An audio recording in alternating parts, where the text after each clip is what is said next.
Hello, hello, West Ham Network. It's Holly, and I'm here with your Hammers headlines for today, Wednesday, the 18th of December, run in association with KUMB.com. Now, today we are going to be chatting about interest in a Freiburg goalkeeper, Paqueta's eventful ups and downs, and the three clubs that are after a certain midfielder's signature this summer. So, as always, please do take a moment to hit the thumbs up on this video if you enjoy it. Without further ado, let's jump straight into your Hammers headlines.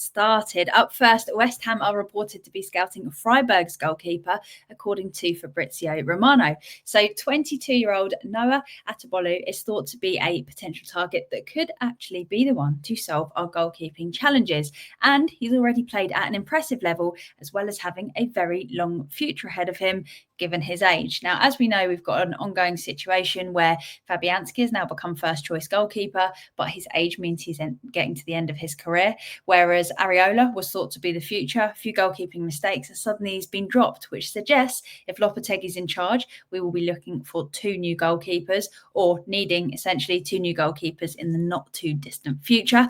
So, Noah Atabolu, despite being in his early 20s, he's played 46 Bundesliga games, and he's also represented Germany at under 21 level.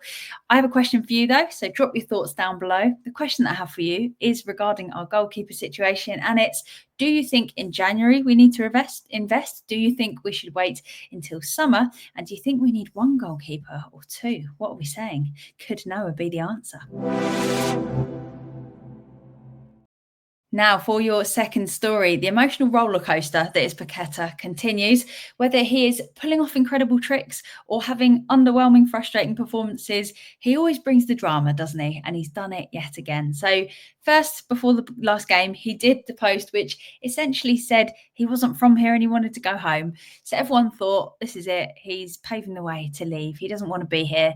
This is about being homesick.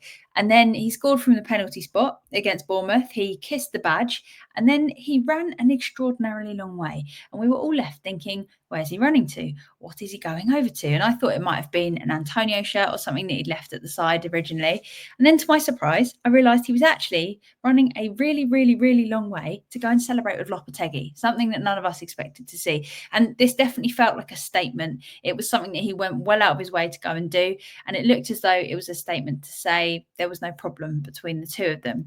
Whether that was because his tweet got completely taken out of context and he was just tweeting lyrics because it had little emojis of the little musical treble clefs, or whether it was just because he was really happy and fancied hugging Lopetegui. But either way, it's a sign that there's no beef between the two of them.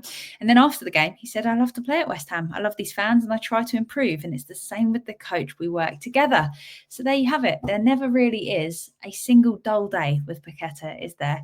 But are you happy to hear that everything seems like it's going smoothly? Let us know.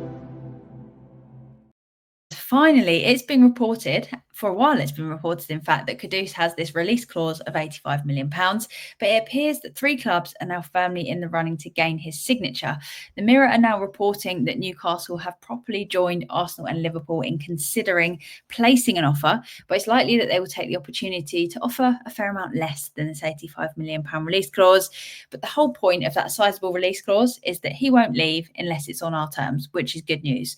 Unless, obviously, he throws his toys out the pram and refuses to play for us. Then he would leave, not on our terms. But you know what I mean. It gives us a little bit more control in the situation. Kudus is obviously a player that Lopetegui is selecting regularly, so it goes without saying that we wouldn't want to necessarily part with him. In fact, today it's been said that any bid for Kudus would need to be in excess of 100 million in January because the club has no incentive to sell him. So again, it's just a sign that we're not in a rush to sell him. We don't want to get 40 million, 50 million for him. I do think things could become more tricky if the player actually starts to push for the move.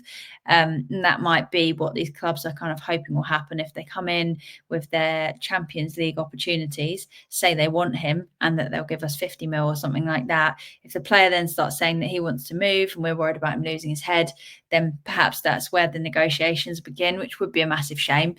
Newcastle, although they are being linked though, they're not actually thought to be able to afford the release clause. So I think there'll be one that we shouldn't do business with, because that would mean taking a very cut to price offer. Even if they are allowed to offload the likes of Callum Wilson, Trippier and Almiron, apparently they still probably wouldn't be able to actually afford our 85 million.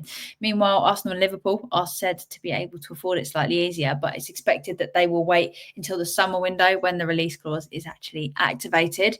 So it definitely could be an interesting one, because also there was a club source that spoke to Claret & Hugh that said that funds would be reinvested into a top class striker. So that's good that it looks as though that's a priority for it to be a striker.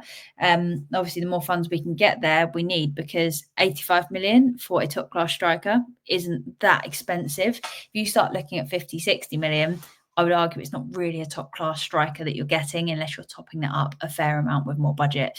But the question I have for you is, would you be happy to let Kudus go for less than 85 million? And if so, under what circumstances? Let us know down below in the comments. So there you have it. Those have been your Hammers headlines for today, run in association with kumb.com. If you've enjoyed this video, please give it a thumbs up so that we know you have, and it supports the channel. We really appreciate it, as well as leaving your comments.